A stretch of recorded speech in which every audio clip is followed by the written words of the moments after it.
دماؤها ولكن يناله التقوى منكم كذلك سخرها لكم لتكبروا الله على ما هداكم وبشر المحسنين إن الله يدافع عن الذين آمنوا إن الله لا يحب كل خوان كفور. اور ہر امت کے لیے ہم نے قربانی کرنا مقرر کیا ہے کہ وہ ان جانوروں پر جو ہم نے ان کو دیے ہیں اللہ کا نام لے. بس تمہارا معبود ایک ہی ہے، اسی کی بات کو مانو. اور خوشخبری ہے مخبتین لوگوں کے لیے. مخبتین وہ لوگ ہیں کہ جب ان کے سامنے اللہ کا ذکر کیا جاتا ہے تو ان کے دل کانپنے لگتے ہیں، اور جو کوئی مصیبت ان کو پہنچتی ہے اس پر صبر کرتے ہیں، نماز قائم کرتے ہیں، اور جو روزی ہم نے ان کو دی ہے اس میں سے خرچ کرتے ہیں. ایسے لوگوں کے لیے خوشخبری کی خبر سنا دو. اور قربانی کے اونٹ ہم نے ان کو اللہ کی نشانی بنایا ہے اور اس میں تمہارے لیے خیر ہے. بس تم ان پر کھڑے کھڑے اللہ کا نام لو. پھر جب وہ اپنے پہلو پر گر جائیں تو ان میں سے تم بھی کھاؤ، اور ان لوگوں کو بھی کھلاؤ جو مانگتے نہیں، اور ان لوگوں کو بھی کھلاؤ جو مانگتے ہیں. اور اسی طریقے سے ہم نے تمہارے تابع کر دیا ان جانوروں کو تاکہ تم شکر ادا کرو. اور یاد رکھو کہ اللہ کو تمہارے ان جانوروں کا گوشت نہیں پہنچتا اور نہ ہی ان کا خون پہنچتا ہے. اللہ کو تو تمہارے دل کا تقوی پہنچتا ہے. اور ایسے ہی اللہ نے مسخر کر دیا ہے تمہارے لیے ان جانوروں کو تاکہ تم اللہ کی بڑائی بیان کرو اس پر جو اس نے تمہیں ہدایت دی، اور احسان کرنے والوں کو خوشخبری سناؤ. بے شک اللہ تعالی ایمان والوں سے ان کے دشمنوں کو دور کر دیتا ہے، اور اللہ تو خیانت کرنے والے اور کفر کرنے والوں کو بالکل بھی پسند نہیں کرتا.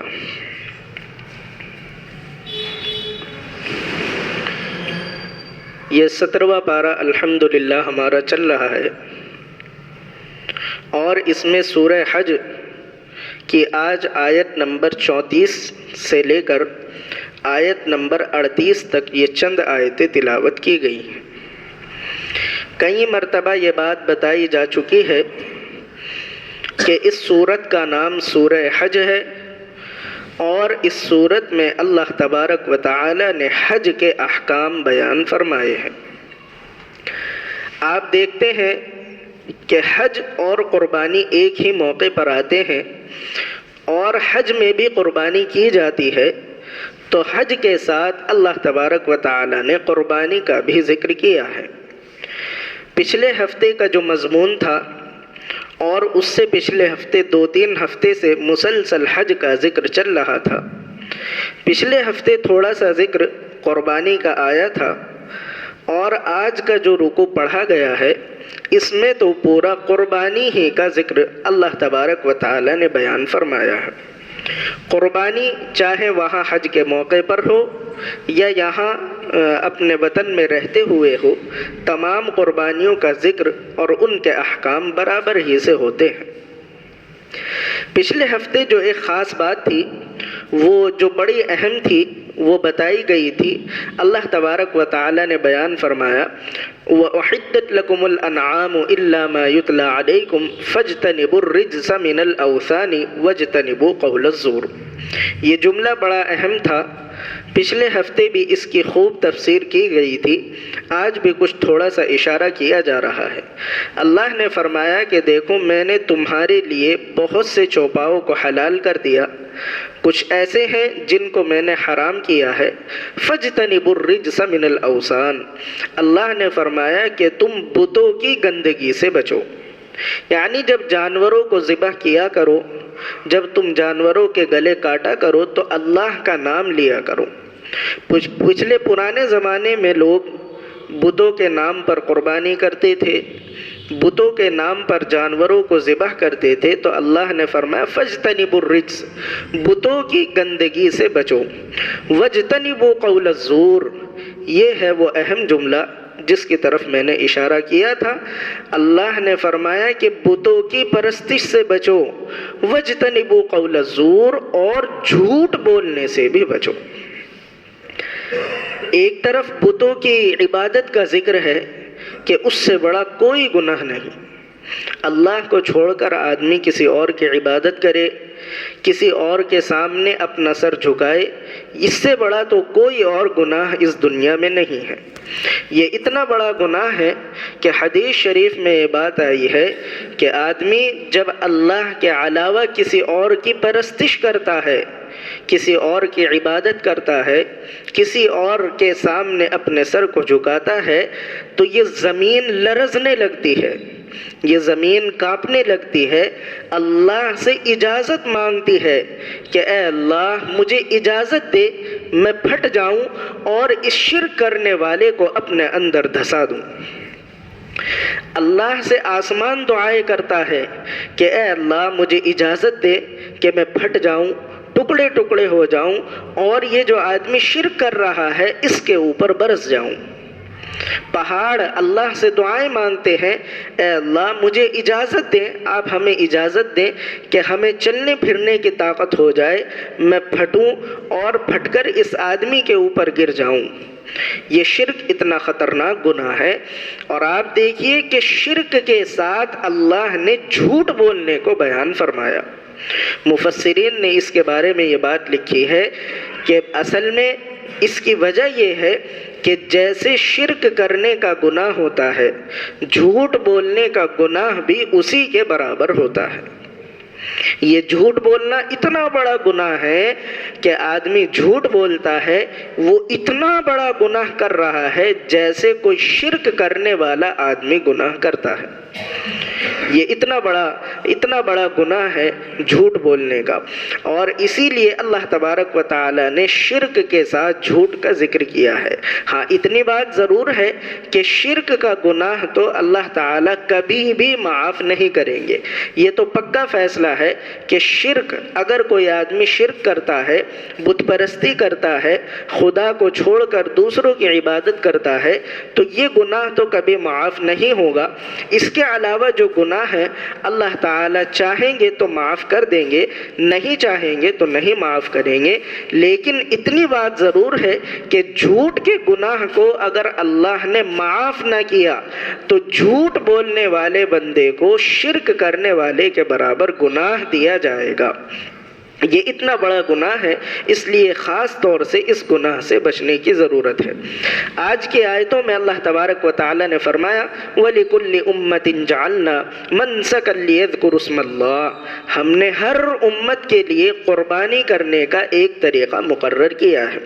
یہ بات پچھلے ہفتے بھی بتائی گئی تھی کہ سیدنا ابراہیم علیہ السلام کا ایک وہ جو خاص واقعہ ہے کہ اللہ نے خواب میں دکھایا کہ میں اپنے بیٹے کو ذبح کر رہا ہوں، اور پھر انہوں نے وہ ذبح کیا، آگے ابھی وہ قصہ بیان کیا جائے گا۔ وہ جو واقعہ ہے اس واقعے کے بعد سے لے کر اب تک کبھی بھی قربانی کا عمل نہیں رکا۔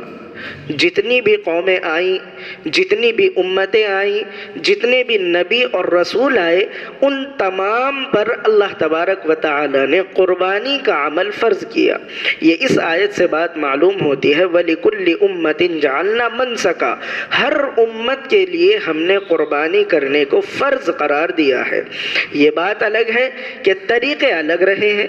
پہلے لوگوں میں طریقہ قربانی کرنے کا الگ تھا، اور اس امت میں ہم حضور اکرم صلی اللہ علیہ وسلم کی امت میں قربانی کرنے کا الگ طریقہ ہے۔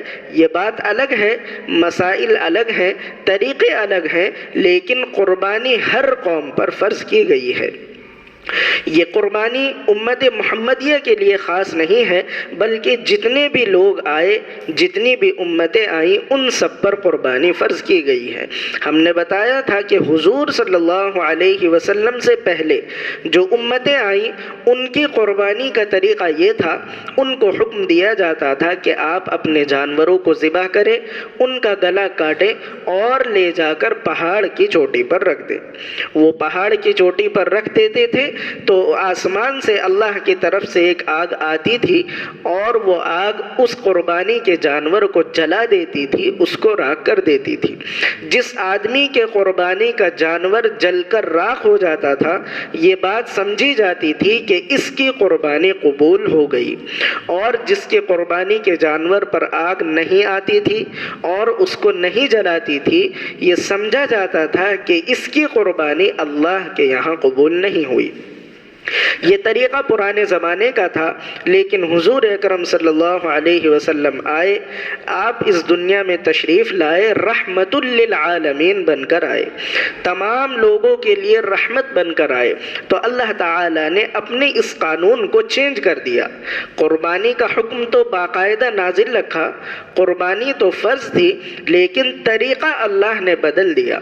طریقہ یہ بدلا کہ حضور اکرم صلی اللہ علیہ وسلم اور آپ کی امت کو یہ حکم دیا گیا کہ آپ قربانی کریں، لیکن قربانی کر کے پہاڑ پر لے جا کر رکھنے کی ضرورت نہیں ہے۔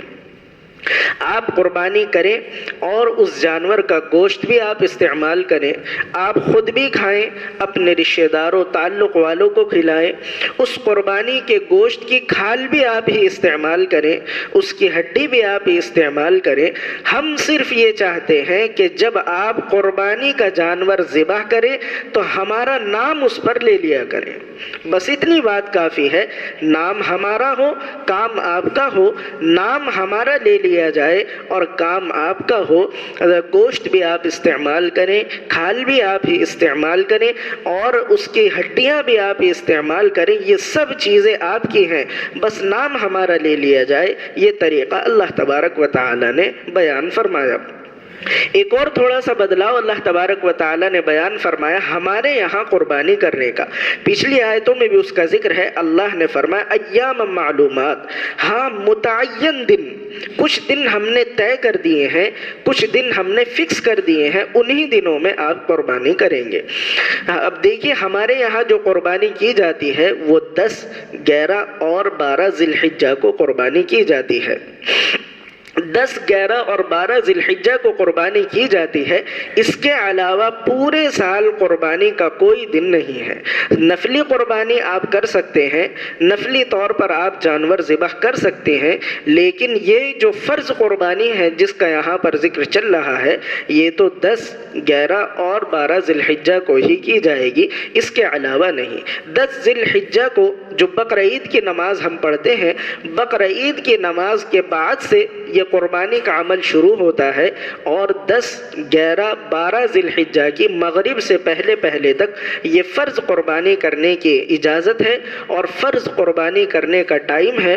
اس کے بعد آپ فرض قربانی نہیں کر سکتے۔ تو ایک تو شرط یہ ہے کہ ایام معلومات، متعین دنوں میں قربانی کی جائے گی، اور دوسری شرط یہ ہے متعین جانوروں کی قربانی کی جائے گی۔ تمام جانوروں کی قربانی آپ نہیں کر سکتے۔ بہت سے جانور تو ایسے ہیں جو حرام ہیں، ان کا تو ذکر نہیں، لیکن جو جانور حلال ہیں، حلال جانوروں میں بھی آپ سب کی قربانی نہیں کر سکتے۔ جو حلال جانور ہیں ان میں بھی سب جانوروں کی قربانی نہیں ہو سکتی۔ جو جانور اللہ نے طے کر دیے، جو جانور اللہ نے متعین اور فکس کر دیے، انہی جانوروں کی قربانی کی جائے گی۔ اللہ نے فرمایا وَلِكُلِّ أُمَّةٍ جَعَلْنَا، ہم نے ہر امت کے لیے قربانی کرنے کا ایک طریقہ طے کر دیا، بس جو جانور ہم نے تمہیں دیے ہیں ان جانوروں پر اللہ کا نام لو اور ان کو ذبح کر دو۔ دیکھیے ایک لفظ یہ بولا جاتا ہے قربانی قربانی قربانی. آج قربانی کے لفظ کے معنی بھی سمجھ لیجئے کہ قربانی کے معنی کیا ہوتے ہیں اور قربانی کے میننگ کیا ہوتے ہیں.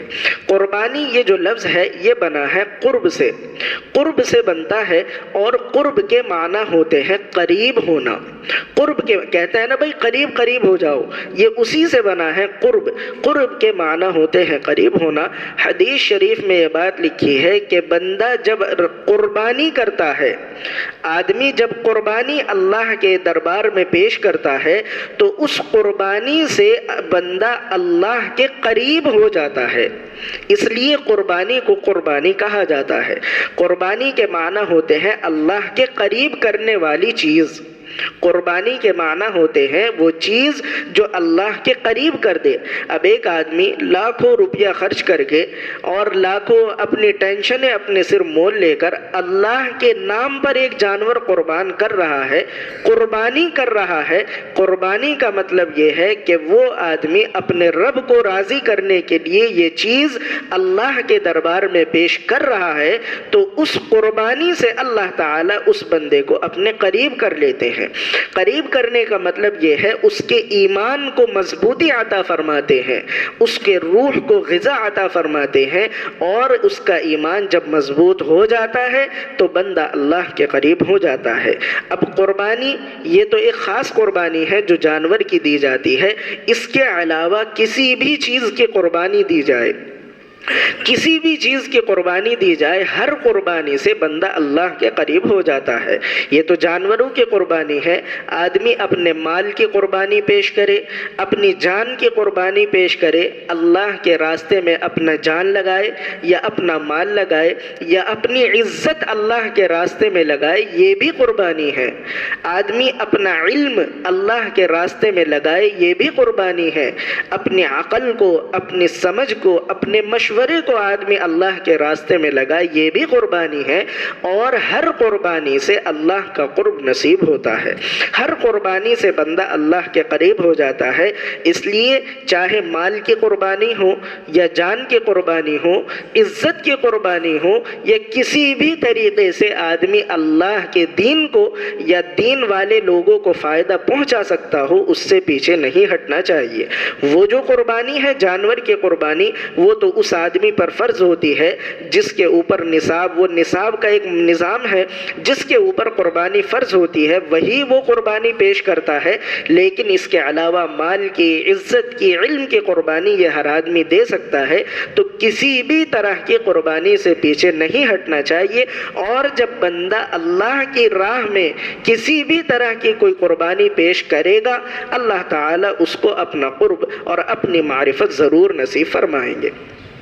آگے اللہ تبارک و تعالیٰ نے فرمایا فَإِلَٰهُكُمْ إِلَٰهٌ وَاحِدٌ فَلَهُ أَسْلِمُوا. لوگوں یاد رکھو کہ تمہارا معبود ایک ہی ہے، فَلَهُ أَسْلِمُوا، بس اسی کی بات کو مانو.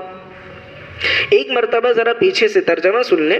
اللہ نے فرمایا وَلِكُلِّ أُمَّةٍ جَعَلْنَا مَنْسَكًا لِيَذْكُرُوا اسْمَ اللَّهِ. ہم نے ہر امت کے لیے قربانی کرنے کا ایک طریقہ طے کر دیا ہے. بس جو جانور تمہیں دیے گئے ہیں ان پر اللہ کا نام لو اور ان کو ذبح کرو. اور اب اللہ نے فرمایا فَإِلَٰهُكُمْ إِلَٰهٌ وَاحِدٌ فَلَهُ أَسْلِمُوا. تمہارا معبود، تمہارا خدا صرف ایک ہے، اسی کے بات کو مانو.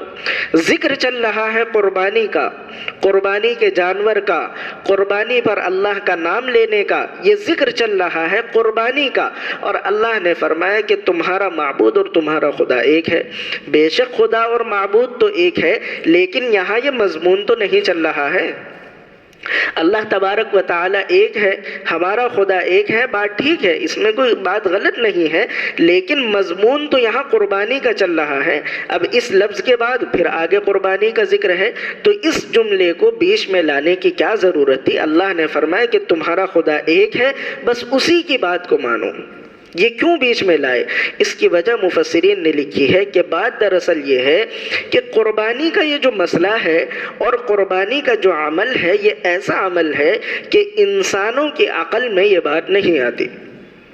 غیر مسلم ان کی تو بات نہیں، لیکن جو اپنے آپ کو لبرل مسلمان کہتے ہیں، اپنے آپ کو آزاد خیال مسلمان کہتے ہیں، حالانکہ وہ کم ایمان مسلمان ہوتے ہیں، وہ مسلمان بھی نہیں ہوتے، وہ بھی یہ کہتے ہیں کہ اب آپ دیکھیے قربانی کے موقع پر آدمی لاکھوں کروڑوں روپیہ خرچ کرتا ہے اور بے زبان جانوروں کو خریدتا ہے، اور ان جانوروں کو خرید کر بے رحمی سے ان کے گلوں پر چھری چلا دیتا ہے، ان کے خون کو نالی میں بہا دیتا ہے، گندگی آدمی پھیلاتا ہے، ابھی کھال یہاں پڑی ہے، گوشت کے ٹکڑے وہاں پڑے ہیں، اور گندگی فضول چیزیں کوڑی پر پڑی ہیں، کتنے مچھر آتے ہیں، کتنی بیماریاں پھیلتی ہیں، تو اس قربانی کا کیا فائدہ؟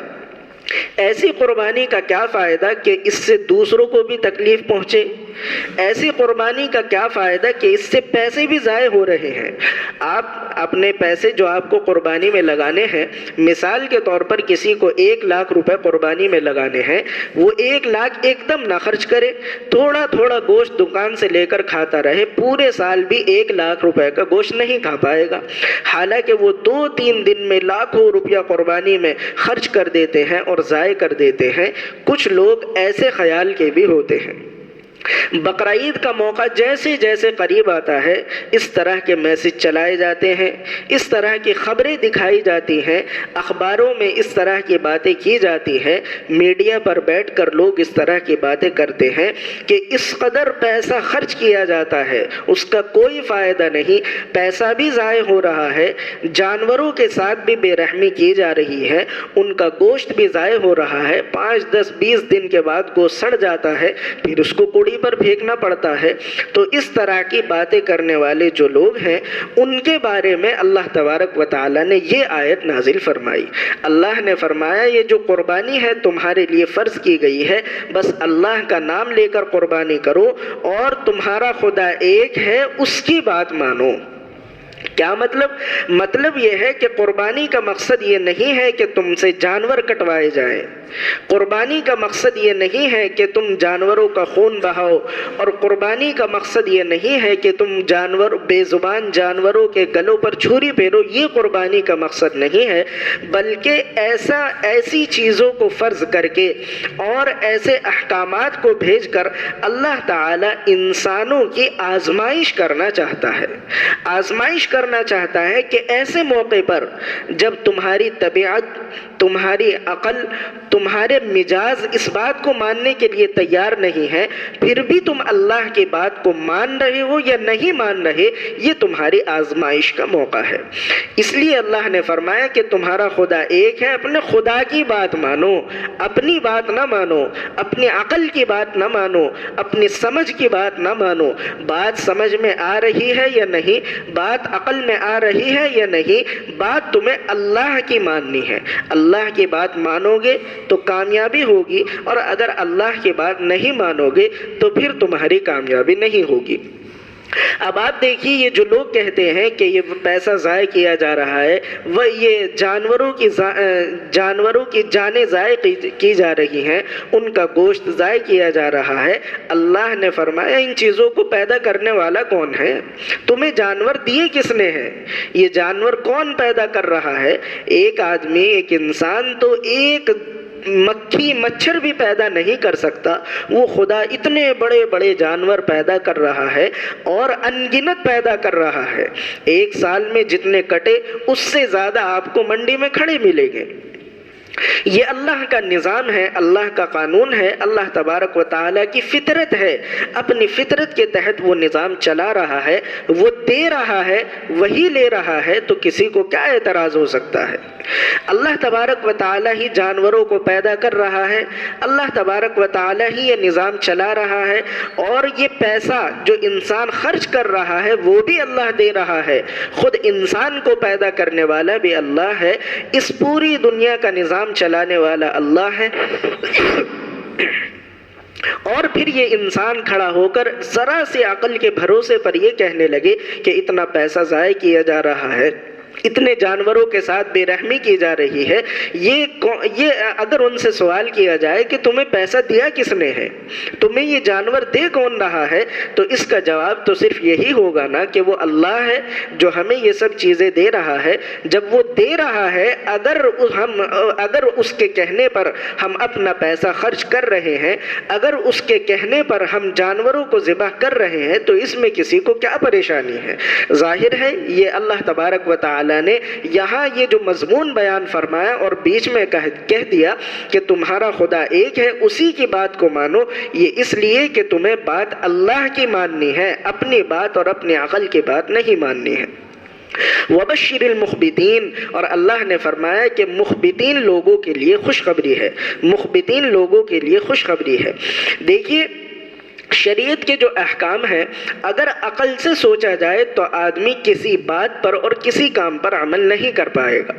آپ پوری جتنی بھی شریعت ہے اور شریعت کے جتنے بھی احکام ہیں، جتنی عبادتیں ہیں، جتنی باتیں ہیں، ان سب کو اگر آپ غور کریں اور عقل کی بیس پر آپ انہیں اتارنے کی کوشش کریں، تو ایک حکم بھی عقل پر فٹ نہیں بیٹھے گا۔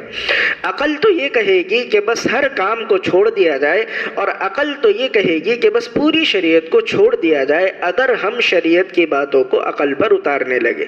اب آپ دیکھیے نماز کا مسئلہ ہے، نماز صبح سے شام تک 5 وقت کی فرض ہے، نماز صبح سے شام تک 5 وقت کی فرض ہے، اور 5 الگ الگ وقتوں میں آپ کو نماز پڑھنی ہے۔ عقل یہ کہتی ہے کہ چلو ٹھیک ہے، آدمی نماز پڑھ رہا ہے، ویسے تو نماز پڑھنے کا کوئی فائدہ نہیں، اوپر نیچے ہونا ہے، آدمی 2 گھنٹے ایکسرسائز کر لے، بھلا نماز میں آدمی کھڑا ہو رہا ہے، تو عقل اس بات کو نہیں مانتی۔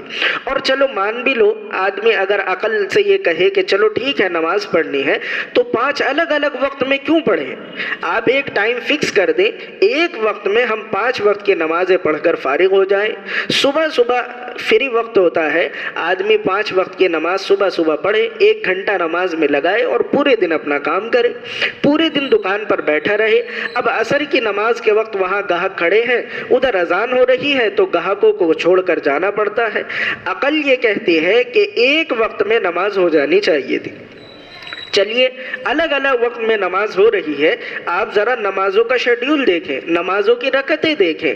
فجر کی نماز نیند کا وقت ہے تو وہاں 2 رکعت ہے، اب ظہر میں 4 رکعت ہو گئی، عصر میں پھر 4 رکعت ہو گئی، مغرب کی نماز میں 3 ہی رکعت باقی رہی، اور عشاء میں پھر 4 رکعت ہو گئی۔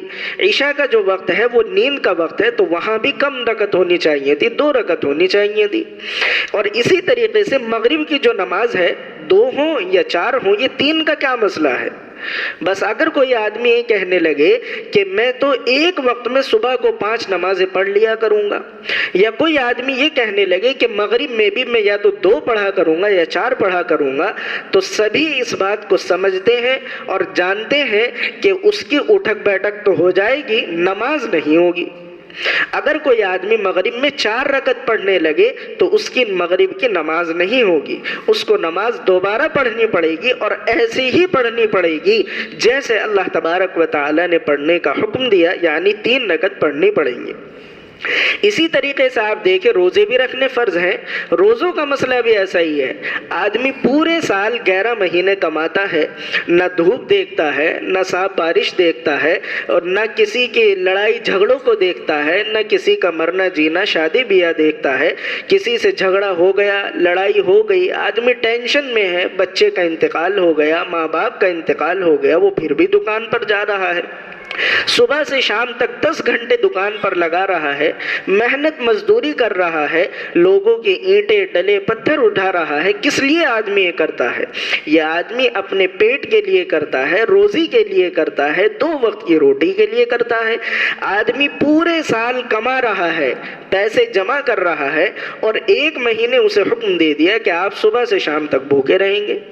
بھلا پیٹ کے لیے آدمی لوگوں کی گالیاں بھی سہتا ہے، برے بھلی باتیں بھی سہتا ہے، جھوٹ بھی بولتا ہے، لوگوں کو دھوکے دیتا ہے، صبح سے شام تک گرمی میں بھوک پیاس لگ رہی ہے، لیکن وہ پھر بھی رکشہ چلا رہا ہے، اور 1 مہینے میں حکم دے دیا کہ آپ کھائیں گے نہیں۔ کھانے کے لیے تو سب کچھ ہو رہا ہے، اور 1 مہینے ہی آدمی کا کھانا بند کر دیا۔ تو کچھ لوگ یہ کہتے ہیں کہ بھائی اس خدا کو ہمیں بھوکا رکھ کے کیا ملتا ہے؟ اگر آدمی یہ کہنے لگے کہ اس اللہ کو بھوکا رکھ کے کیا ملتا ہے، کیا اس کے خزانوں میں کمی آ گئی؟ 11 مہینے وہ ہمیں کھلا رہا تو کیا 1 مہینے اس کے پاس کھلانے کے لیے نہیں ہے؟ لوگ اگر اس طرح کی باتیں کریں تو یقین جانیے یہ ان کی بے دینی ہے، یہ بے دینی کی باتیں ہیں۔ اسی طریقے سے آپ دیکھیں حج کا موقع ہے، حج آپ جانتے ہیں کہ 5 دن میں حج کے احکام پورے کیے جاتے ہیں، اور حج کے جو ارکان ہیں وہ 5 دن میں ہوتے ہیں، اور خاص جو رکن ہوتا ہے حج کا وہ عرفے میں وقوف ہوتا ہے۔ عرفے میں وقوف کرنا پڑتا ہے اور تھوڑی دیر کے لیے وہاں عرفات کے میدان میں ٹھہرنا پڑتا ہے۔ عرفات کے میدان میں ٹھہر کر نہ کوئی نماز پڑھنی ہے، نہ کوئی تسبیح پڑھنی ہے، کچھ نہیں کرنا ہے، وہاں جانا ہے، رکنا ہے اور پھر آ جانا ہے۔ لیکن وہ جو عرفہ ہے وہ فرض ہوتا ہے، اگر آپ نے عرفے کا وقوف کر لیا آپ کا حج ہوگا، اور اگر آپ عرفے میں نہیں ٹھہرے تو آپ کا حج نہیں ہوگا۔ اور سارے حاجیوں کو ایک دن میں ایک وقت میں وہاں جانا پڑتا ہے۔ کوئی آدمی یہ کہنے لگے کہ جناب ایک دن میں وہاں ہزاروں لاکھوں حاجی جمع ہوتے ہیں، بہت بھیڑ ہوتی ہے، بس آج تو ہم نہیں جائیں گے، 2-4 دن کے بعد جب چھیڑ ہو جائے گی تو ہم وہاں جائیں گے اور 5 دن وہاں پر رہیں گے، تو آپ بتائیے کہ پورے سال بھی اگر آدمی وہاں پڑا رہے گا تو کیا اس کا حج ہو جائے گا؟ عرفے کے دن وہ نہ جائے، جس دن اللہ نے جانے کا حکم دیا ہے وہ وہاں نہ جائے، اور جب اللہ نے حکم نہیں دیا وہ وہاں پڑا رہے، یقین جانیے اس کا حج نہیں ہوگا۔ پورے بات اصل میں یہ سمجھانی ہے اور یہ بتانی ہے، دماغوں میں یہ بات اتارنی ہے کہ دین اور شریعت جو نام ہوتا ہے وہ اللہ کی ماننے کا نام ہوتا ہے۔ اللہ کی مانیں گے تو وہ دین اور شریعت کہلائے گا۔ اپنی عقل اگر آپ بیچ میں لے آئیں گے تو وہ دین اور شریعت نہیں ہے، وہ آپ کی نفس پرستی ہو سکتی ہے، آپ کی عقل کے تقاضے، آپ کی خواہشات ہو سکتی ہیں، لیکن وہ دین نہیں ہو سکتا۔ دین تو نام یہ ہے کہ اگر فجر کی نماز پڑھنی ہے تو صبح کو اٹھنا پڑے گا، اور مغرب کی نماز میں 3 رکعتیں پڑھنی پڑیں گی، اور 1 مہینے کے روزے رکھنے پڑیں گے۔ آپ کروڑوں روپیہ کما لیں، کتنے بھی بینک بیلنس آپ جمع کر لیں، 1 مہینے آپ کو بھوکا رہنا پڑے گا۔ یہی دین ہے، یہی شریعت ہے، اور یہی اللہ تبارک و تعالیٰ کی مرضی اور منشا ہے۔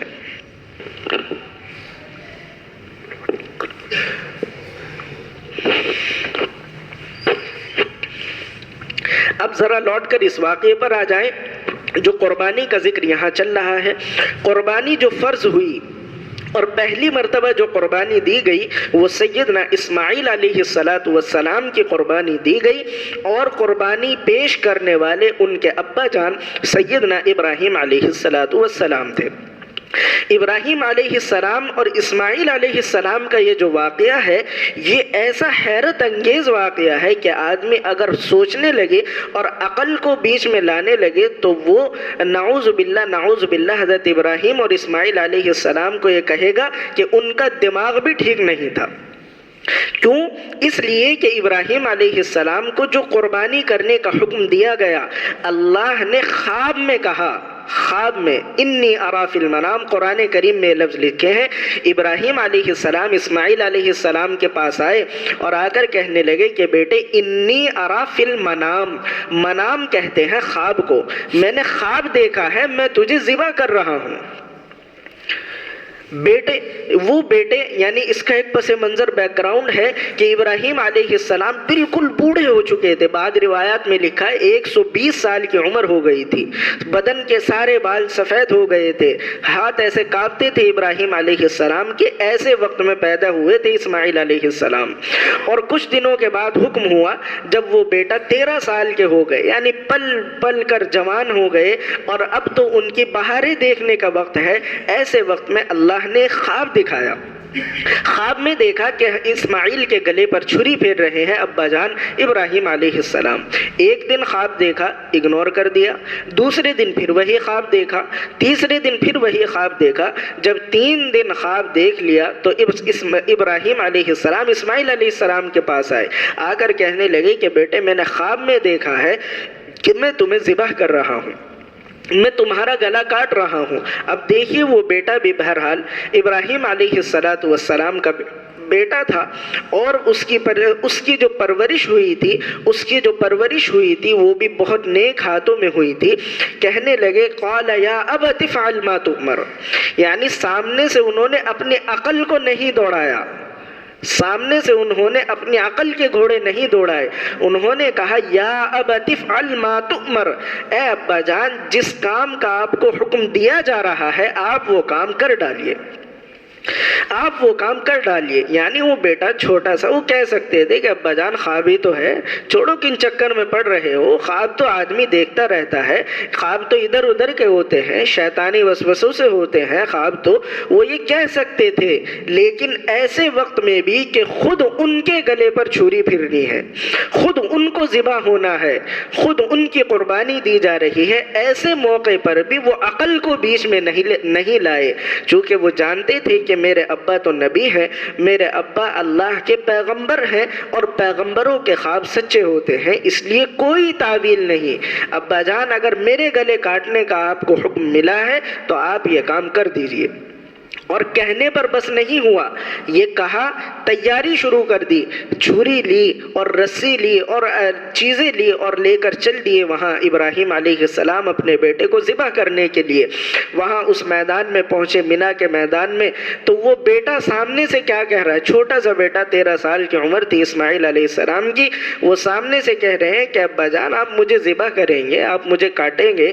باپ کو اپنے بیٹے سے محبت ہوتی ہے تو ذرا آپ اپنی آنکھوں پر پٹی باندھ لے، ایسا نہ ہو کہ آپ جب میرے گلے پر چھری پھیرے مجھے تڑپتا ہوا دیکھیں، میرے گلے پر میرے چہرے پر دکھ اور غم کے آثار دیکھیں، کہیں ایسا نہ ہو کہ آپ کا ہاتھ رک جائے اور اللہ نے جو حکم آپ کو دیا ہے اس حکم کو پورا کرنے سے آپ پیچھے ہٹ جائیں، اس لیے آپ اپنی آنکھوں پر پٹی باندھ لیں. اس طرح کی باتیں کی. ابا جان اس چھری کو ذرا تیز کر لیجئے، کہیں ایسا نہ ہو کہ یہ چھری نہ چلے اور مجھے درد ہو تو میرے چیخیں سن کر، میری چیخ پکار سن کر کہیں ایسا نہ ہو کہ آپ اللہ کے حکم کو توڑ بیٹھیں، آپ مجھے ذبح نہ کریں تو آپ اپنی چھری کو ذرا تیز کر لیجئے. اب آپ دیکھیے کہ وہ بیٹا یا وہ باپ یہ تعویل گھڑ سکتے تھے کہ یہ تو خواب کی باتیں ہیں، چلو چھوڑو، یہ تو خواب ہی تو ہے، چلو چھوڑو. لیکن ایسے وقت میں بھی کہ جہاں ایک باپ کو اپنے بیٹے کی قربانی پیش کرنی پڑ رہی ہے اور ایک بیٹے کو اپنی جان کی قربانی پیش کرنی پڑ رہی ہے، ایسے موقع پر بھی وہ عقل کو بیچ میں نہیں لائے. تو دین اور شریعت یہی ہے کہ آدمی بلا چور و چرا چپ چاپ اللہ کی بات کو مان لے، یہ دین اور شریعت ہے. اور اگر آدمی اپنی مرضی کی باتوں کو مان رہا ہے، جو بات اچھی لگ رہی ہے، جو بات پسند آ رہی ہے، اس پر تو خوب شوق سے عمل کرتا ہے، اور جو بات پسند نہیں آ رہی، جو بات اچھی نہیں لگ رہی، یا جس کام کو کرتے ہوئے اس کی عزت خراب ہو رہی ہے، ایسے معاملوں میں آدمی پھر ادھر ادھر کی باتیں ڈھونڈتا ہے. تو یہ دین اور شریعت پر عمل کرنا نہیں ہے، یہ دین اور شریعت پر عمل کرنا نہیں ہے، یہ تو اپنی نفسانی خواہشات پر عمل کرنا ہے. بہرحال اللہ تبارک و تعالیٰ نے یہ آیت نازل فرمائی فَإِلَٰهُكُمْ إِلَٰهٌ وَاحِدٌ فَلَهُ أَسْلِمُوا. پوری قربانی کا ذکر کر کے اللہ نے فرمایا تمہارا خدا ایک ہے، اسی کی بات تمہیں ماننی ہے. وَبَشِّرِ الْمُخْبِتِينَ، اور مخبتین لوگوں کے لیے خوشخبری ہے. مخبت کون لوگ ہیں؟ اللہ نے خود بیان فرمایا. مخبت وہ ہے إِذَا ذُكِرَ اللَّهُ وَجِلَتْ قُلُوبُهُمْ، جب ان لوگوں کے سامنے اللہ کا ذکر کیا جاتا ہے، اللہ کا نام لیا جاتا ہے تو ان کے دل کانپنے لگتے ہیں. اس کے دو مطلب ہیں. ایک مطلب تو یہ ہے کہ آدمی اللہ کا ذکر کرے، اللہ، سبحان اللہ، لا الہ الا اللہ، الا اللہ، الا اللہ، یہ تسبیحات پڑھے اور اللہ کا ذکر کرتے ہوئے آدمی رونے لگے، تو یہ ایسا آدمی کہ اللہ کا نام اس کی زبان پر آئے اور اللہ کا ڈر اس کے دل میں پیدا ہو جائے، ایسا آدمی مخبت ہے، اور اس کے لیے اللہ نے فرمایا کہ جنت کی خوشخبری ہے. دوسرا مطلب ایک اور ہے اس کا، اور وہ یہ ہے جو بڑا اہم ہے. دوسرا مطلب اور ہے جو بڑا اہم ہے، اور وہ یہ کہ کسی آدمی کے سامنے اللہ کا ذکر کیا جائے اور اللہ کا نام سن کر اس کے دل میں اللہ کا ڈر اور خوف پیدا ہو جائے، وہ آدمی مخبت ہے. کیا مطلب؟ مطلب یہ کہ ایک آدمی کسی سے کوئی معاملہ کر رہا ہے، ایک آدمی کسی سے کوئی معاملہ کر رہا ہے اور اللہ کا واسطہ دے کر وہ اس سے بات کر رہا ہے، بھائی اللہ کے واسطے یہ کام کر دو، اللہ آدمی کہتا ہے نا بھائی اللہ کے واسطے یہ کام کر دو. ایک آدمی نے کسی کے پیسے مار لیے, اب سامنے والا کہہ رہا ہے بھائی تمہیں خدا کا واسطہ, تمہیں اللہ کا واسطہ, میرے پیسے واپس کر دو. یہ ہے اللہ کا نام سن کر اگر کسی کے دل میں خوف پیدا ہو جائے تو اس کے بارے میں لکھا ہے, رسول اللہ صلی اللہ علیہ وسلم نے فرمایا کہ ایسے آدمی کو سیدھے جنت کی خوشخبری دے دو. جس کو اللہ کا نام سن کر اللہ کا نام بیچ میں آ جائے کسی معاملے میں, اور پھر وہ آدمی اللہ کے نام کی وجہ سے کہ اللہ کا نام آ گیا اور اللہ کا نام بیچ میں آ گیا, تو اللہ کے نام کی وجہ سے وہ آدمی اپنے معاملات کو درست کر لے, اپنی بات کو, اپنے معاملات کو سنوار لے. ایسے آدمی کے دل میں اللہ کا ڈر اور خوف پیدا ہو جائے تو اس کے لیے فرمایا کہ اس کے لیے خوشخبری ہے. والصابرین علی ما اصابہم, اور فرمایا مخبت وہ ہے کوئی تکلیف اس کو پہنچے, صابرین علی ما اصابہم, تو اس پر وہ صبر کرے, اس پر وہ صبر کرے. ایسے آدمی کے لیے بھی جنت کی خوشخبری ہے. یہاں یہ بات بھی سمجھنے کی ہے کہ صبر کسے کہتے ہیں. اس سے پہلے بھی بار بار یہ بات بتائی جا چکی ہے, اور بار بار اس لیے بتائی جاتی ہے کیونکہ یہ بات ہم بھول بھی جاتے ہیں. جب مسئلہ پڑتا ہے تو پھر یہ بات بھول جاتے ہیں. صبر کسے کہتے ہیں؟ صبر کہتے ہیں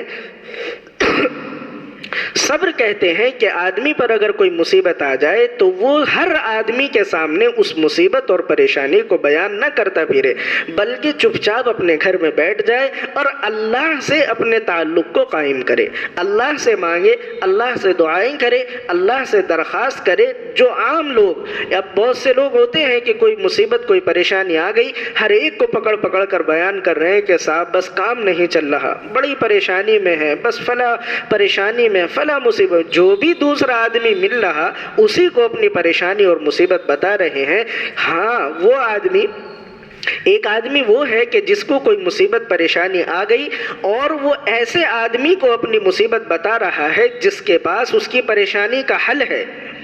مثال کے طور پر کوئی بیمار ہو گیا, وہ ڈاکٹر کو جا کر بتا رہا ہے. اب بیوی پریشان ہے تو وہ اپنے شوہر کو بتا رہی ہے, یا بیٹا پریشان ہے وہ اپنے ماں باپ کو بتا رہا ہے. یہ صبر کے خلاف نہیں ہے. ایک آدمی کے پاس کسی کی پریشانی مصیبت کا علاج ہے, اس کو آپ اپنی پریشانی بتا سکتے ہیں, لیکن ہر دوسرے آدمی کو پکڑ کر اپنی پریشانی مصیبت بیان کرنا یہ صبر کے خلاف بات ہوتی ہے. اللہ نے فرمایا کہ دیکھ, اس آیت کا مطلب یہ بھی ہوتا ہے کہ مصیبت پریشانی تو آدمی پر آئے گی, لیکن ان مصیبتوں پر صبر کرنے والا, اس کے لیے خوشخبری یہ ہے کہ وہ آدمی جنت میں جائے گا. والمقیم الصلاۃ ومما رزقناہم ينفقون, اور اس کے بعد اللہ نے بیان فرمایا کہ نماز قائم کرو اور جو روزی اللہ نے تمہیں دی ہے اس میں سے خرچ کرو. نماز قائم کرو, مصیبت اور پریشانی آ جائے صبر کرو, اور اللہ نے فرمایا نماز قائم کرو اور جو روزی تمہیں دی ہے اس میں سے خرچ کرو, یعنی صدقہ خیرات کرو. دیکھیے پریشانی اور مصیبت کا علاج قرآن کریم میں یہ لکھا ہے کہ آدمی صبر کرے, نماز قائم کرے اور صدقہ خیرات کرے. ہم پریشانی اور مصیبت کا علاج ڈھونڈتے ہیں تعویذوں والوں کے پاس, اور ہم پریشانی مصیبت کا علاج ڈھونڈتے ہیں تسبیحات میں, حالانکہ اس کا علاج اللہ تبارک و تعالی نے یہاں لکھا ہے قرآن کریم میں. اور اللہ کی بات میں نہ کوئی شک ہے, اور اللہ کی بات تو 100% صحیح ہوتی ہے. مصیبت اور پریشانی آ جائے تو کیا کرو؟ والصابرین, صبر کرو. صبر کا مطلب ہم نے آپ کو بتا دیا. صبر کا مطلب یہ ہے کہ ہر ایک کے سامنے اپنی پریشانی کو بیان نہ کرو. ہر آدمی پریشان ہے, آپ ایک پریشانی بیان کریں گے سامنے والا 4 بیان کر دیتا ہے, تو پریشان کون نہیں ہے؟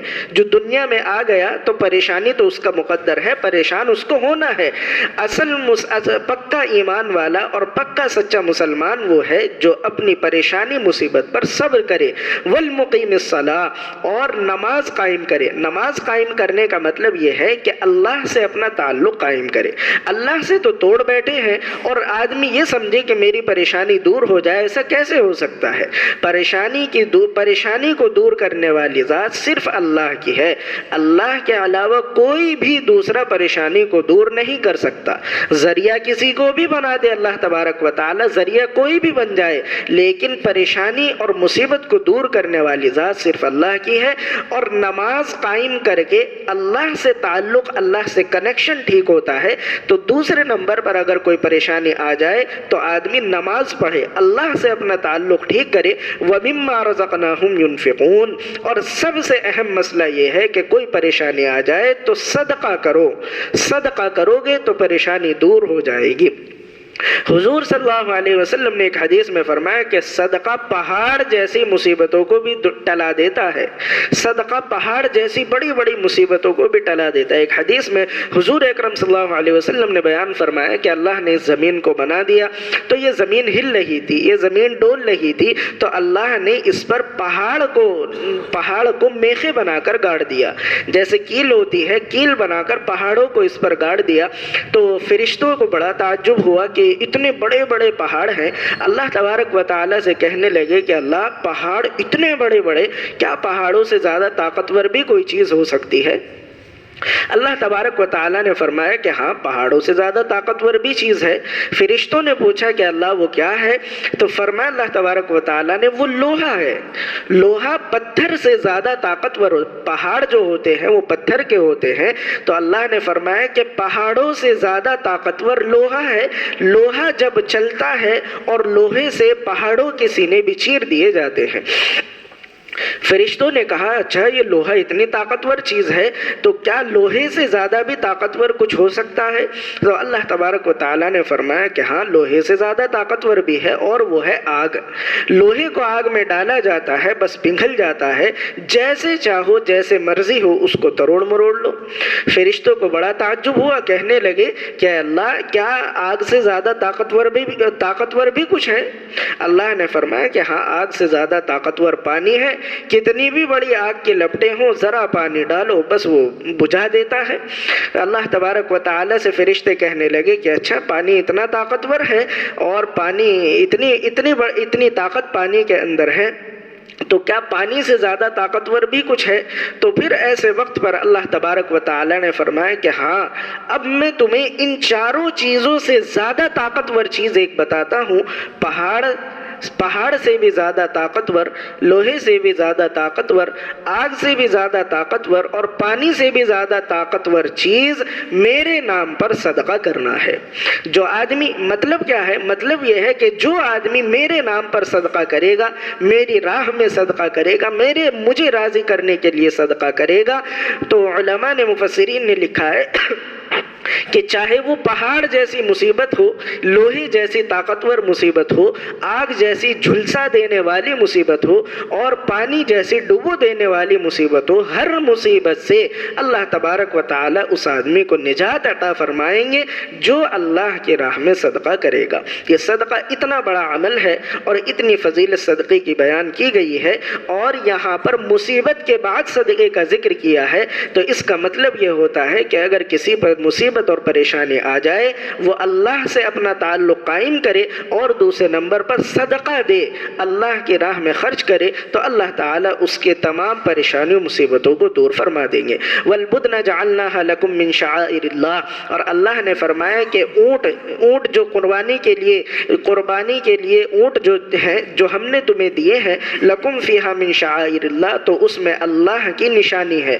اللہ کی نشانی یہ ہے کہ ہم دیکھ لیں کون تم اللہ کو راضی کرنے کے لیے قربانی کرتا ہے اور کون اپنی عقل کے گھوڑے دوڑاتا ہے۔ لَكُمْ فِيهَا خَيْرٌ، اور قربانی کرنے میں تمہارے لیے بڑی بھلائی ہے۔ فَاذْكُرُوا اسْمَ اللَّهِ عَلَيْهَا الصَّوَافِ، تو بس تم اللہ کا نام لو ان پر کھڑے کھڑے، اللہ کا نام لو ان پر کھڑے کھڑے کا کیا مطلب؟ دیکھیے، ہمارے یہاں تو اس کا رواج نہیں ہے، لیکن عام طور سے سنا بھی ہے اور موبائل وغیرہ پر دیکھا بھی ہوگا کہ کچھ جانور قربانی کے ایسے ہیں جن کے پیر باندھے جاتے ہیں، ان کو گرایا جاتا ہے، پھر ان کی گردن پر چھری پھیری جاتی ہے، جیسے بھینس وغیرہ ہے یا اور جو جانور ہیں، بکرے وغیرہ، ان کا یہ معاملہ ہے۔ لیکن اونٹ ایسا جانور ہے کہ اس کو قربان کرنے کا جو حکم ہے، حدیث سے جو معلوم حکم ہوتا ہے وہ یہ، رسول اللہ صلی اللہ علیہ وسلم نے فرمایا کہ اونٹ کو گرایا نہ کرو بلکہ کھڑے کھڑے ہی اونٹ کو ذبح کر دیا کرو۔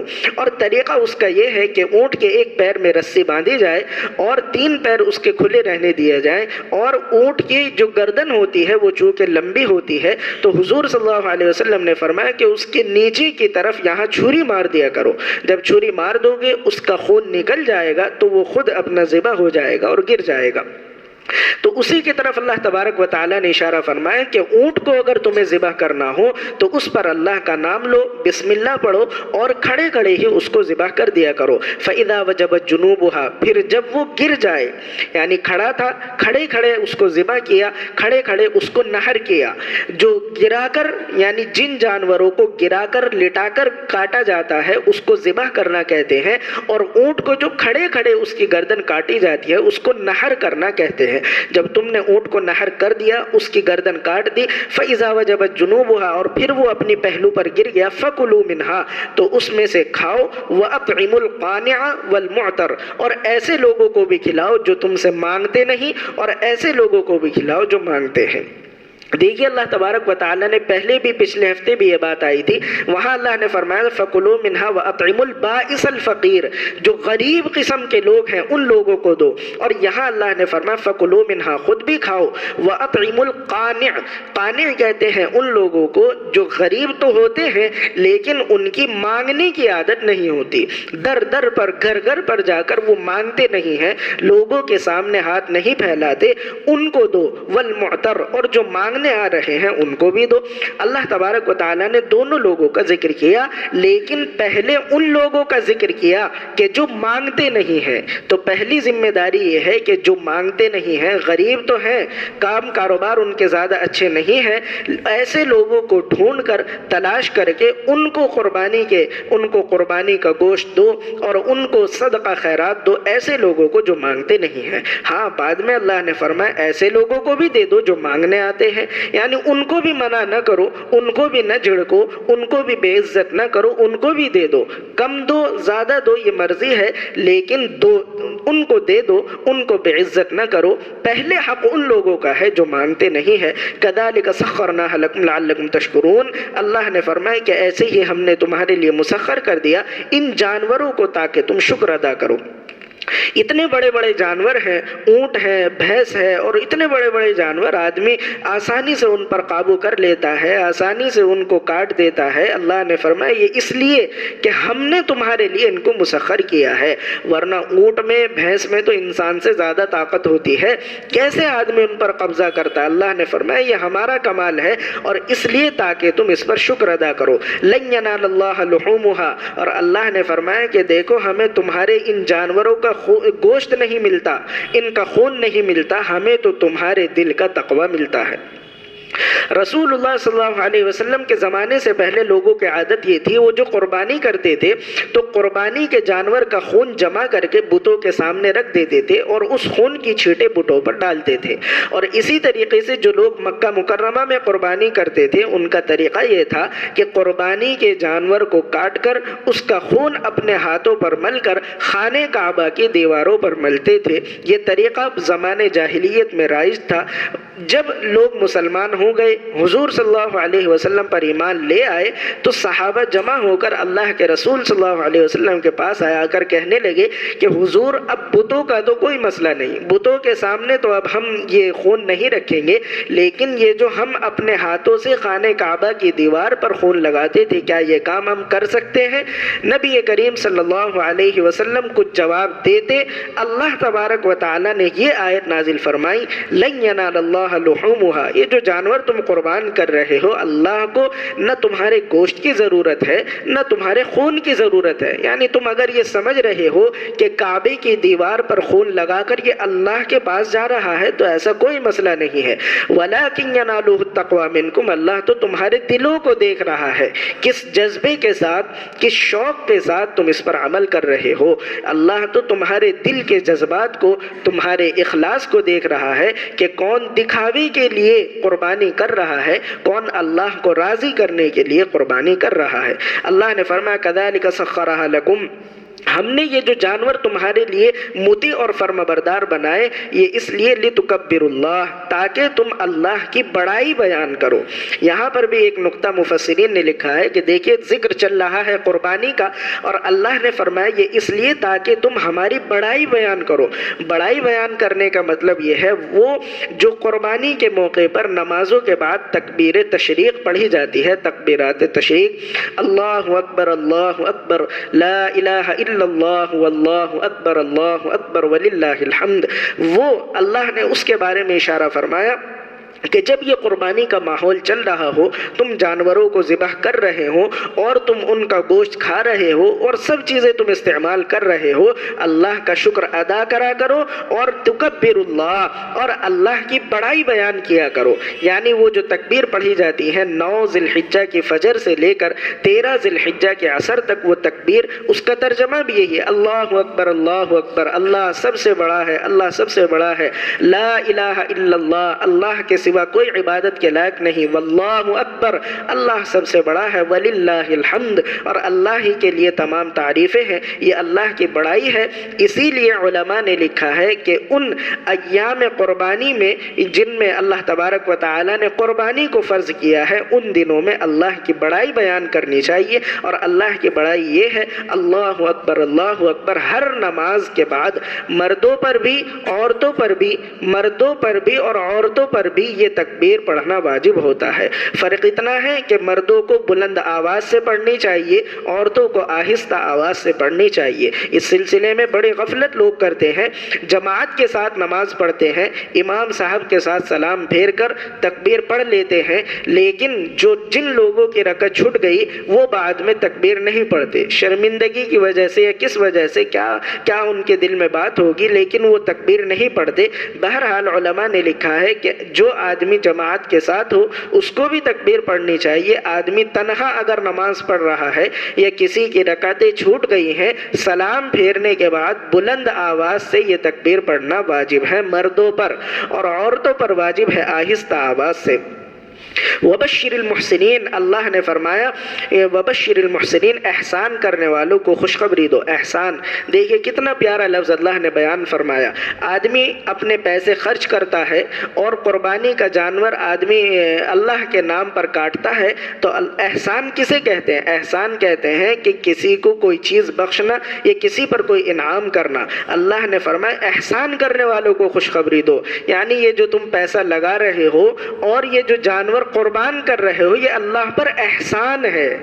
اللہ نے کتنا پیارا، حالانکہ اگر دیکھا جائے تو یہ پیسہ بھی اللہ کا دیا ہوا، یہ جان مال، یہ جانور سب کچھ اللہ کے دیے ہوئے ہیں۔ ہم ان پیسوں کو خرچ کر رہے ہیں اور گوشت بھی ہمیں ہی مل رہا ہے، اس کے باوجود اللہ نے فرمایا احسان کرنے والوں کو، یعنی جو لوگ مجھ پر قربانی کر کے احسان کر رہے ہیں ان کو خوشخبری دو۔ آخر میں اللہ تبارک و تعالی نے فرمایا ان اللہ یدافع عن الذین آمنوا، جب تم اللہ کی بات کو مانو گے، اللہ کے بتائے ہوئے احکامات کو مانو گے، اللہ کے دین اور شریعت پر مکمل عمل کرو گے، تو کیا ہوگا؟ ان اللہ یدافع عن الذین آمنوا، تو ایمان والوں سے اللہ تعالیٰ ان کے دشمنوں کو دور کر دے گا۔ اللہ تعالیٰ جو جتنے بھی دشمن ہیں، چاہے وہ گھر کے ہوں، باہر کے ہوں، چاہے وہ جس بھی طرح کے دشمن ہوں، ان سب دشمنوں کی دشمنی کو اللہ تبارک و تعالیٰ ہٹا دے گا۔ تو ایک عمل یہ بھی یہاں پر بات سمجھ میں آئی کہ جب آدمی دین اور شریعت پر اللہ کو راضی کرنے کے لیے، شرط ضرور ہے، جب آدمی دین اور شریعت پر اللہ کو راضی کرنے کے لیے عمل کرتا ہے، دکھاوے کے لیے نہ ہو، نام و نمود کے لیے نہ ہو، ریاکاری کے لیے نہ ہو، جب آدمی اللہ کو راضی کرنے کے لیے شریعت پر عمل کرتا ہے، دشمنوں کی دشمنی سے اللہ تعالیٰ اس کی حفاظت فرما لیتے ہیں۔ ان اللہ لا يحب كل خوان غفور، آخر آیت میں اللہ تبارک و تعالیٰ نے فرمایا کہ اللہ تعالیٰ خیانت کرنے والوں اور کفر کرنے والوں کو پسند نہیں کرتا۔ اللہ تبارک و تعالیٰ ہم سب کو دین کی صحیح سمجھ عطا فرمائے۔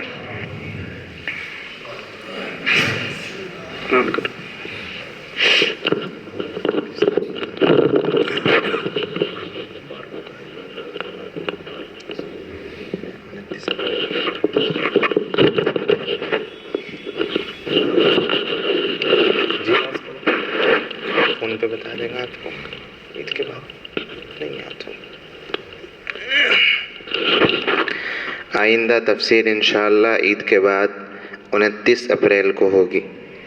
عید کے بعد انشاءاللہ 29 اپریل کو تفسیر ہوگی۔ اب رمضان المبارک کے پیش نظر تفسیر نہیں ہوگی۔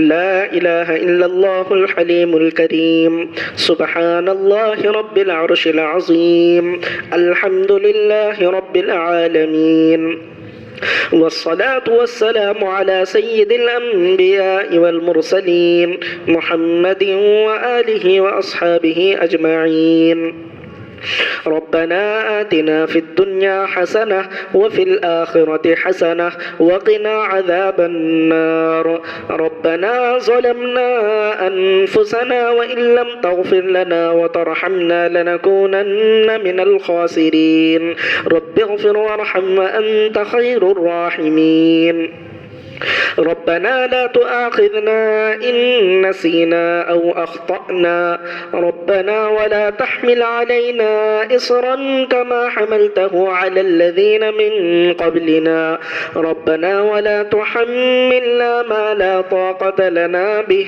واعف عنا واغفر لنا وارحمنا أنت مولانا فانصرنا على القوم الكافرين ربنا إنك جامع الناس ليوم لا ريب فيه إن الله لا يخلف الميعاد اللهم إنا نسألك الهدى والتقى والعفاف والغنى اللهم إنا نسألك علما نافعا ورزقا واسعا وقلبا خاشعا ولسانا ذاكرا وكسبا حلالا طيبا وتوبة نصوحا وتوبة قبل الموت وراحة عند الموت ومغفرة ورحمة بعد الموت والعفو عند الحساب والفوز بالجنة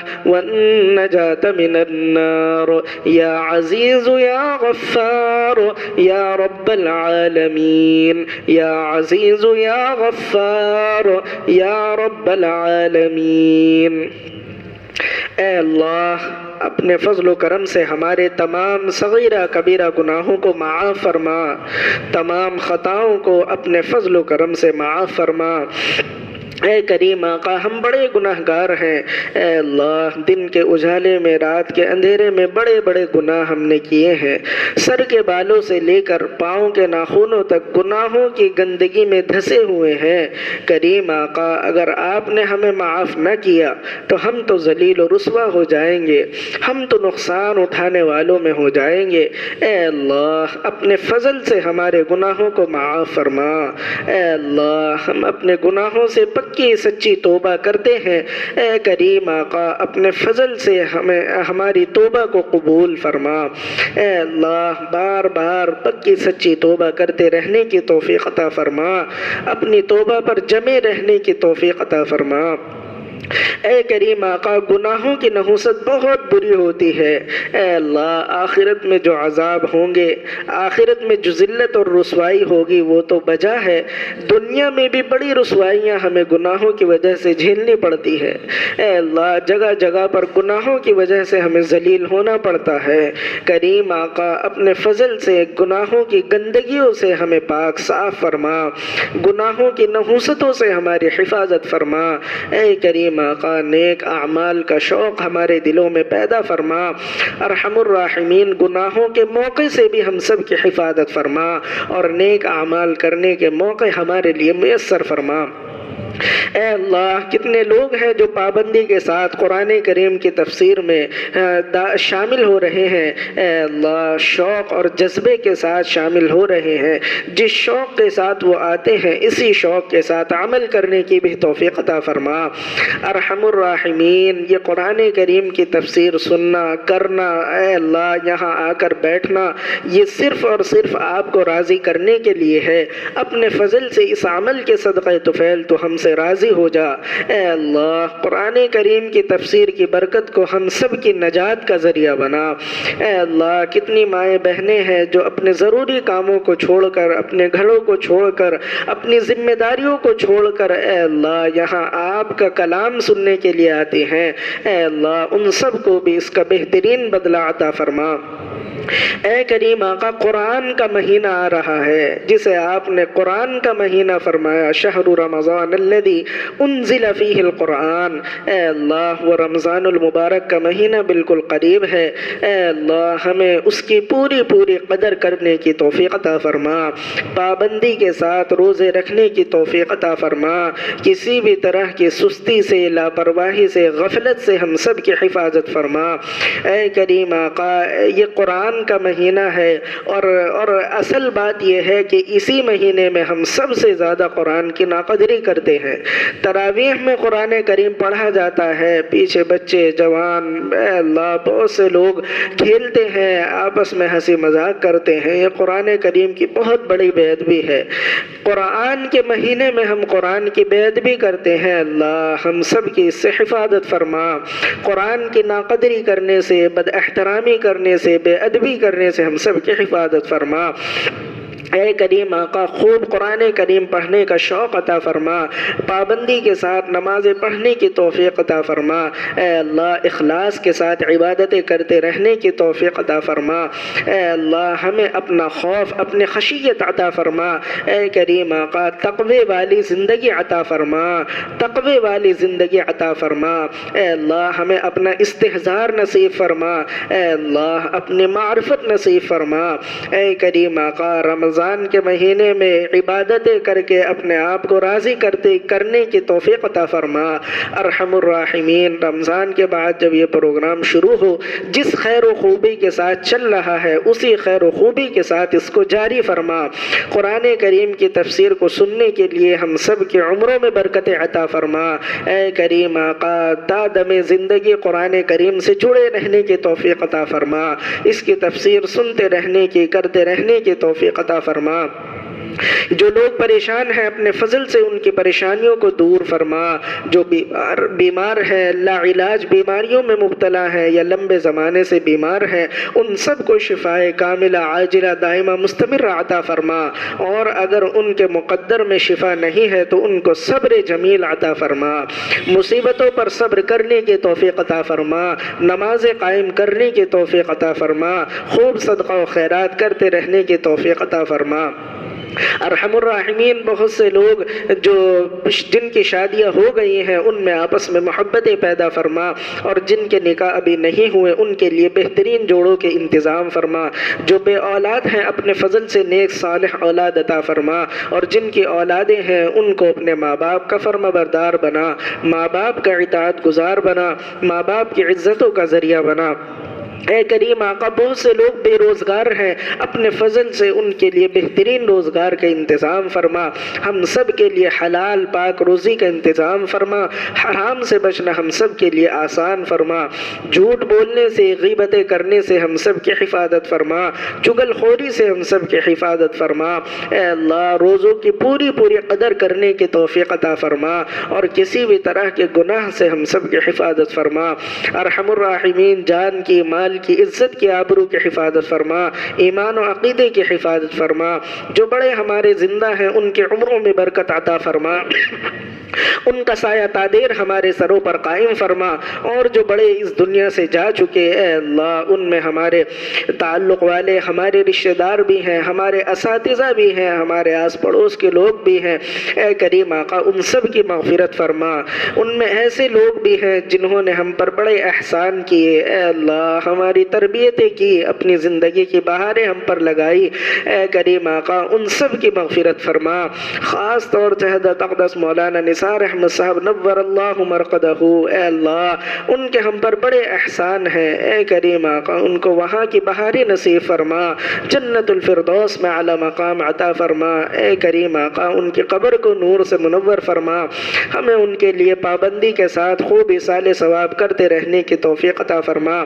ارحم الراحمین ہمیں بھی چلا جانا ہے، ہمیں بھی اپنے لیے کچھ صدقہ جاریہ کرنے کی توفیق عطا فرما۔ یہ قرآن کریم کی تفسیر کرنا، تفسیر میں آنا، یہ ہو سکتا ہے ہمارے لیے صدقہ جاریہ ہو جائے۔ کریم آقا ہمیں اس تفسیر سے جڑے رہنے کی توفیق عطا فرما۔ ارحم الراحمین مرنے کے بعد آنے والی زندگی کی تیاری کرنے کی توفیق عطا فرما۔ بہت سے لوگ دعاؤں کے لیے کہتے ہیں، لکھتے ہیں، یا ان کا ہم پر حق ہے یا وہ ہم سے امید رکھتے ہیں یا وہ قرآن کریم کی تفسیر میں دعاؤں ہی کی نسبت سے آتے ہیں، ان تمام کی جائز تمناؤں کو پورا فرما۔ جو دعائیں مانگی ہیں ان کو بھی قبول فرما، اور بہت سی دعائیں ایسی ہیں جن کو ہم مجمع کے سامنے بیان نہیں کر سکتے، ہم بیان کریں گے تو ذلیل و رسوا ہو جائیں گے۔ ارحم الراحمین آپ دلوں کے حال کو جانتے ہیں، ان تمام دعاؤں کو بھی اپنے فضل سے قبول فرما۔ صلی اللہ تعالی علی خیر خلقہ محمد و آلہ و اصحابہ اجمعین برحمتک یا ارحم الراحمین۔